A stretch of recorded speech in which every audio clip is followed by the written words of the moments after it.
Questa è la partita triste di questa alluvione, che è atipica come catastrofe, come avversità atmosferica. Ricordo anche che abbiamo oltre 3 metri di neve in montagna, che prima o poi si scioglierà e scenderà lungo i fiumi, andrà a rimpolpare le falde che sono già molto piene, per cui è un'alluvione che avrà sicuramente una coda terribile anche come danni riflessi.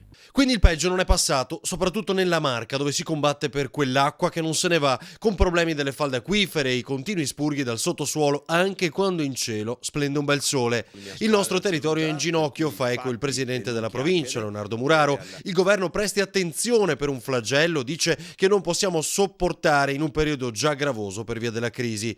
130 comuni colpiti, fa sapere Zaia, per almeno $500 miliardi, secondo una prima stima. Il dossier è stato inviato al Premier Letta. Vi informo che ho scritto a tutti i parlamentari proprio questa mattina, inviando lo stesso dossier in maniera tale che la squadra dei Veneti si faccia sentire in Parlamento e faccia in modo che al pari del 2010 ci siano dei risultati, quindi arrivino i soldi. Proprio in queste ore la giunta di Palazzo Balbi ha stanziato €2 milioni per affrontare le prime fasi di questa alluvione. In gennaio sono caduti 269 mm di acqua, il 398% in più della media, sostiene Muraro, citando le percentuali di una catastrofe.